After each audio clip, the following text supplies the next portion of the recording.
Bonjour à tous. Dans cette vidéo, nous allons voir comment modéliser un circuit RC via les variables d'état. Donc on a ici notre circuit RC avec notre source de tension U de T en entrée. En série, nous avons une résistance et un condensateur. Le courant circule dans ce sens et nous souhaitons en sortie la tension aux bornes du condensateur.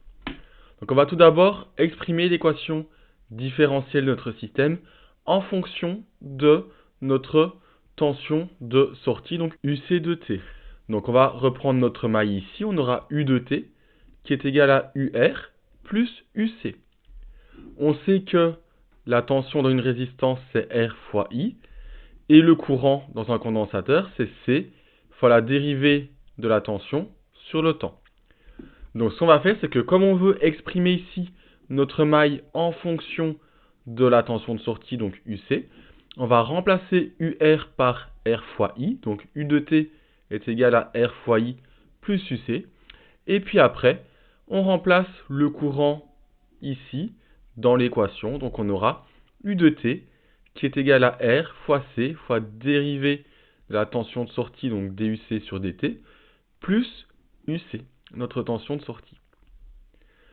Donc ensuite, ce qu'il faut faire, c'est isoler la plus grande dérivée.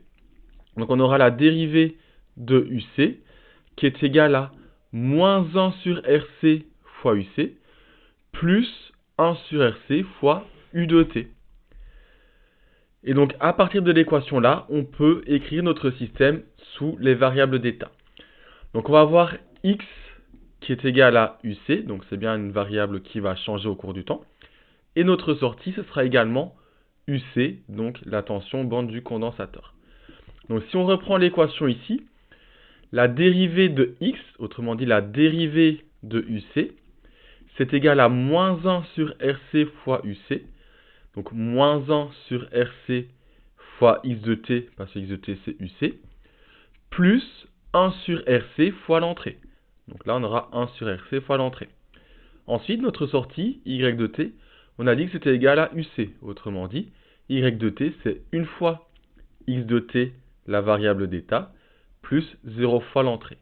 Et donc là on a nos 4 matrices et on peut résoudre ce système avec l'équation qu'on a vue dans les vidéos précédentes.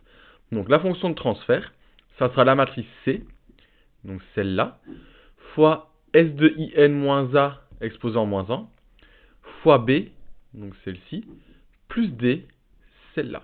Et on va commencer par résoudre S de IN moins A exposé en moins 1. Donc moins 1, c'est bien la matrice inverse. Donc on va reprendre S de IN moins A. Donc IN, c'est une matrice identité. La matrice identité doit avoir les mêmes dimensions que la matrice A qui se trouve là. La matrice A a une dimension de une ligne et une colonne. Donc on aura une matrice de 1 sur 1, donc ça sera juste 1. S fois 1, ça fait S. S moins A, donc S moins RC. Le tout exposé en moins 1, ça fait S plus 1 sur RC, exposé en moins 1. Et donc l'inverse de S plus 1 sur RC, c'est 1 sur S plus 1 sur RC. Pourquoi? Parce que selon les propriétés des matrices, quand on multiplie une matrice par son inverse, ça fait 1. Autrement dit, S plus 1 sur RC fois 1 sur S plus 1 sur RC, ça fait bien 1.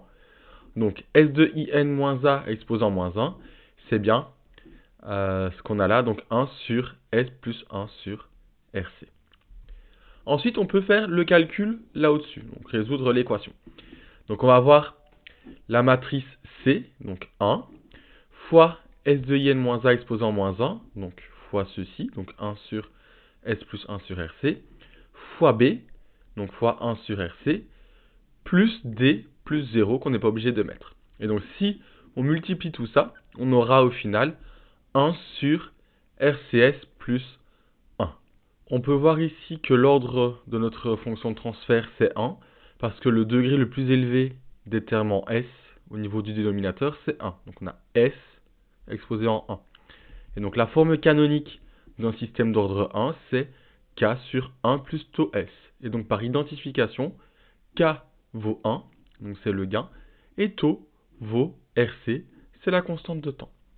Donc voilà, maintenant vous savez comment modéliser un circuit RC via les variables d'état.